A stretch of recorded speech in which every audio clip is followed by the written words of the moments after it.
Class 5th, Subject SST. First of all, good morning. I hope all of you will be fine.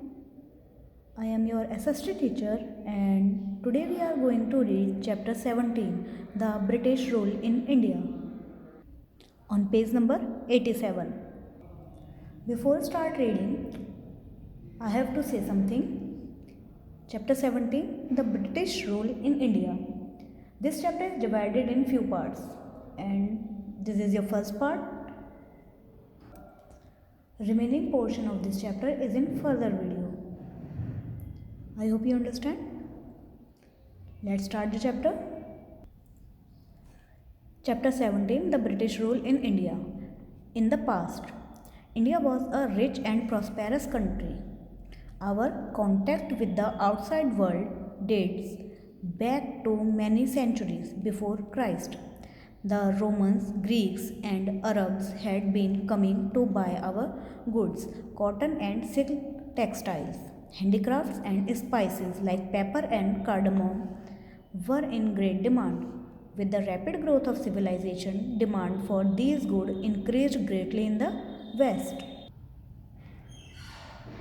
पुराने समय में भारत एक समृद्ध देश हुआ करता था। बाहरी देशों के साथ संपर्क ईसा मसीह के जन्म से कई पहले से हो रहे थे, या फिर रोमन्स, ग्रीक्स और अरब से लोग हमारे यहाँ से सामान खरीदने आया करते थे। कपास, सिल्क, हाथ से बनी हुई चीज़ें, मसाले जैसे मिर्च और इलायची, ये बहुत ज़्यादा डिमांड में थे या ये कह सकते हैं इनकी बहुत ज़्यादा मांग थी। जैसे जैसे सभ्यता विकसित हो रही थी, पश्चिम में इन वस्तुओं की मांग बहुत ज़्यादा बढ़ती जा रही थी। Columbus and Vasco the gamma. The Portuguese and Spanish sailors started a series of geographical discoveries. Columbus discovered America in 1494 AD. The Portuguese sailor Vasco da Gama discovered the new sea route to India via the Cape of Good Hope in 1498. He landed in India at Calicut, Kerala, a state well known for its spices. It is said that Vasco da Gama returned to Portugal with a cargo of spices that fetched him 50 times the cost of the voyage of India. आइए पढ़ते हैं Columbus और Vasco the gamma के बारे में। कुछ पुर्तगाली और स्पेनिश नाविकों ने भौगोलिक खोजों की एक बार श्रृंखला शुरू कर दी। उन्हीं में से एक थे कोलंबस और वास्को डी गामा। कोलंबस ने 1494 में अमेरिका की खोज की थी। ऐसे ही 1498 में वास्को डी गामा ने भारत के नए रास्ते की खोज की। वास्को डी गामा समुद्री यात्रा करते हुए अपने जहाज से पहली बार कालीकत में पहुँचे। कालीकत जो केरला में है, जो मसालों के लिए बहुत ज़्यादा फेमस है। ऐसा कहा जाता है कि वास्को डी गामा जो थे वो यहाँ से मसाले लेने के बाद दोबारा पुर्तगाल लौट गए थे और जो मसाले वो अपने साथ लेके गए थे उन्हें अपने देश में बेचकर उन्होंने 50 गुना अधिक मुआवजा कमाया, जितना कि उनका भारत आने तक जो खर्च हुआ था उससे 50 गुना वो ज़्यादा कमा चुके थे। Holland, France and Britain. The Portuguese found with the Arab traders and defeated them. They established a trading center at Calicut, Cochin and Cannanore. They controlled the entire foreign trade of India. In the 16th century, the empire they built could not last long. The traders were cruel and unfair towards the Indians. The Portuguese became very rich. Other European countries like Holland, France and Britain also developed interest in trade of Indian goods. They came to India and fought among themselves. The British defeated other European countries and became the sole traders. आइए पढ़ते हैं Holland, France और Britain के बारे में। ये भारत कैसे आए, इनके भारत आने के पीछे क्या मोटिव्स थे और इन्होंने अपना साम्राज्य भारत में स्थापित कैसे किया। ब्रिटेन पुर्तगालियों ने अरब व्यापारियों से लड़ाई की और उन्हें हरा दिया, और साथ ही कालीकत, कोचीन और कन्नौज में अपने केंद्र स्थापित किए जहाँ से वो व्यापार कर सकते थे। उन्होंने 16वीं शताब्दी में पूरे भारत पर नियंत्रण कर लिया था, लेकिन उनके द्वारा बनाया गया ये साम्राज्य ज़्यादा देर तक चल नहीं पाया था, ज़्यादा समय।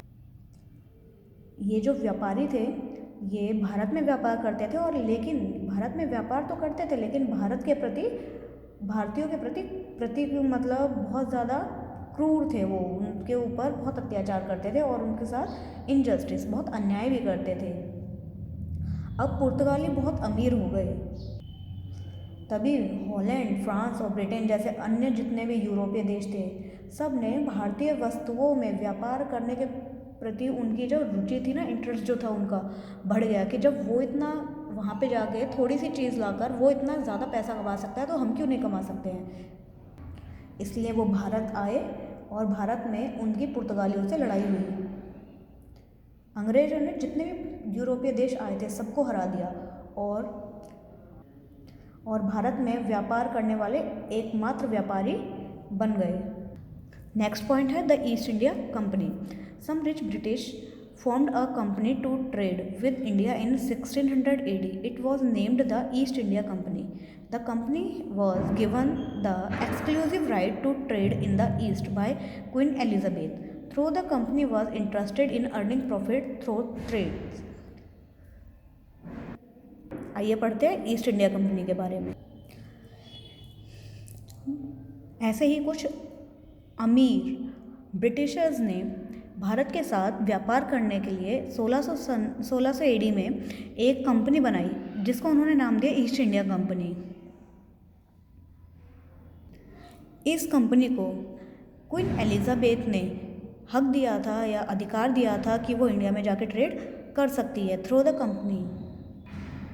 ये कंपनी भी बाकी सभी की तरह भारत में आकर व्यापार करके प्रॉफिट अर्न करना चाहती थी, पैसा कमाना चाहती थी। Let's move to the next page. Found it necessary to establish permanent center with big godowns to store the goods. The godowns were called factory in those days. उन्होंने पाया कि अगर हम लोगों को यहाँ से व्यापार करना है और पैसा कमाना है तो हमें यहीं पर परमानेंट अपने सेंटर्स बनाने होंगे और अपना सामान यहाँ पर शिफ्ट करना होगा, स्टोर करना होगा। तो उन्होंने ऐसे ही कुछ जगह बनवाई जिसे हम गोडाउन कहते हैं, जहाँ पे वो अपना सामान रखते थे। उस टाइम पे उन्हें फैक्ट्री कहा जाता था। The company established its first factory at Surat on the west coast of India in 1608 AD. The Mughal Emperor Jahangir permitted the company to establish factory in the whole of the Mughal Empire. The company added Chennai, Kolkata and Mumbai as import trading centers. To protect their factories, the British built forts and maintained armies. The offices and residences of the employees were situated in this area. The British came to India for trade but became conqueror.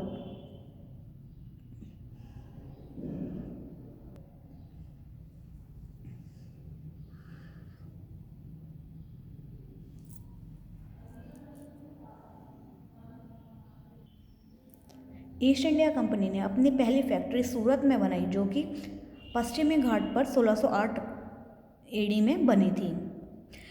उस वक्त भारत पे मुग़ल जो emperor थे, सम्राट थे, जहांगीर राज कर रहे थे। उन्होंने उन्हें फैक्ट्री बनाने की अनुमति दे दी। साथ ही ब्रिटिशर्स ने चेन्नई, कोलकाता और मुंबई जैसी जगहों पे भी अपने ट्रेडिंग सेंटर स्थापित कर दिए थे। अपनी फैक्ट्रियों को बचाने के लिए उन्होंने किले बनवाए और उसमें अपनी सेना रखना शुरू करा। जो ऑफिसर्स ब्रिटेन से आते थे व्यापार करने के लिए, उनके जो रेजिडेंट्स थे वो उन्हीं फोर्ट में हुआ करते थे और उनके साथ काम करने वाले एम्प्लॉय भी इसी जगह पर रहा करते थे। ये ब्रिटिशर्स भारत आए तो व्यापार करने के लिए थे, लेकिन जल्दी ही इन्होंने भारत पर अपना आधिपत्य स्थापित कर लिया। Next point, Sirajuddaulah. Sirajuddaulah became the Nawab of Bengal in 1756 AD. He did not like the British traders building forts and maintaining their armies. He ordered the British to remove their guns from their fort at Kolkata. The company refused to follow the order of Nawab. This led to the Battle of Plassey in 1757, in which Sirajuddaulah was defeated. This victory paved the way for British mastery of Bengal and ultimately helped them in controlling the entire country. The company now become a military power. Siraj-ud-Daulah, देखिए सिराजुद्दौला 1756 में बंगाल के नवाब घोषित किए गए, परंतु इनको Britishers का भारत में व्यापार करना, अपने किले बनाना और अपनी सेना रखना उन्हें बिल्कुल पसंद नहीं था। उन्होंने ब्रिटिशर्स से कहा कि अपनी जो बंदूकें हैं ये हमारे कोलकाता के किले पर से हटा ले, अपनी सेना को यहाँ से हटा ले, पर कंपनी ने इस ऑर्डर को फॉलो करने से मना कर दिया। इसी वजह से इसी बात के चलते 1757 में एक युद्ध हुआ जिसे हम प्लासी के युद्ध के नाम से जानते हैं, जिसमें सिराजुद्दौला बुरी तरह से हार गई और जीत किसके पक्ष में आई? ब्रिटिशर्स के। इस जीत से ब्रिटिशर्स को पूरे इंडिया पे कंट्रोल करने का एक तरीका मिल गया। इस जरिए वो पूरे देश पे कंट्रोल कर सकते थे। अब जो एक कंपनी हुआ करती, अब एक बड़ी मिलिट्री पावर के रूप में उभर कर सामने आई। Next, the king and nawabs of India. The British did not conquer the whole of India at once. The kings and nawabs of small kingdoms in India were fighting among themselves. The British freely used divide and rule policy to capture their kingdoms. With the help of a battle-trained and disciplined army, they captured a large part of India. अब देखिए जो भी राजा और नवाब थे India के, Britishers जो थे इतने बड़े देश पर एक बार में कब्जा नहीं कर सकते थे। अब उन्होंने क्या किया, जो भी किंग और नवाब थे, जो राजा और जो भी नवाब हुआ करते थे भारत में छोटे छोटे जगहों के, उनको आपस में लड़वाना शुरू किया। उन्होंने डिवाइड एंड रूल की नीति अपनाई और इन सभी छोटे छोटे राज्यों को या जो जगह थी उसमें उनको अपने अंडर करना शुरू कर दिया। अब उनका ऐसा करना पॉसिबल हो पाया क्योंकि जो उनकी आर्मी थी ना वो बहुत ज़्यादा ट्रेंड थी। मतलब हमारे यहाँ पे इतनी ट्रेंड आर्मी नहीं थी क्योंकि हमारे यहाँ एक तो देश एकजुट नहीं था, अलग अलग राजा थे, उनकी अलग अलग सेनाएं थी। ये अपनी जो सेना लेके आए वो वेपन से लैस थे, उनके पास बहुत सारे हथियार थे, साथ ही सब एक साथ काम करते थे, सबका मोटिव एक था। ऐसा करने से उन्होंने इंडिया के बहुत बड़े पार्ट को अपने अंडर कर लिया।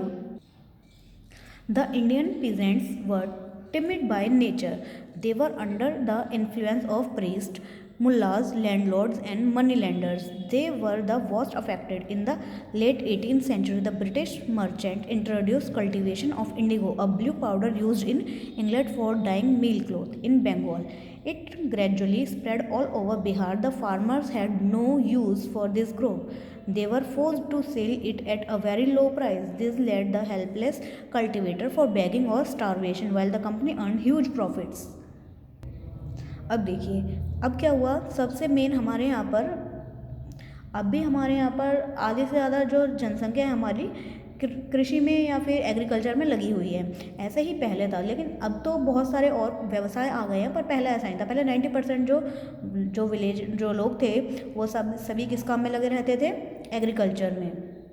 तो उनकी स्थिति पहले ही बहुत ख़राब थी। वो मुल्ला लैंडलॉर्ड्स जो पैसे देते हैं उनके नीचे ही काम करते थे। सबसे ज़्यादा हाल उनका बुरा हुआ 18वीं सदी में, जब ब्रिटिशर्स ने किसानों को नील की खेती करने के लिए कहा। एक ब्लू कलर का पाउडर होता था जो इंग्लैंड में कपड़ा रंगने के काम आता था, बंगाल में उसकी खेती करने के लिए कहा गया, लेकिन ये जल्दी ही बंगाल से होता हुआ पूरे बिहार को उसने कवर कर लिया। अब इस खेती का फार्मर जो थे, मतलब जो किसान थे, उनको इसका कोई यूज़ नहीं था, पर उनको मजबूर किया जाता था कि वो इसको उगाएं और फिर उसे कम दामों पे बेचें, क्योंकि ऐसा करने से क्या था, जो किसान थे उनको तो बहुत नुकसान हो रहा था, क्योंकि उनको भीख मांगने की ज़रूरत पड़ती थी। मतलब ये हालत हो गई थी उनकी कि भुखमरी के टाइम, जो बोलते हैं ना भुखमरी, खाना खाने तक के लिए उनके पास पैसे नहीं थे, उनको अपना जीवन यापन करने के लिए लोगों से भीख मांगनी पड़ती थी। जबकि इसके अपोजिट जो ईस्ट इंडिया कंपनी थी वो इसे अब ब्रिटेन में बेचकर बहुत ज़्यादा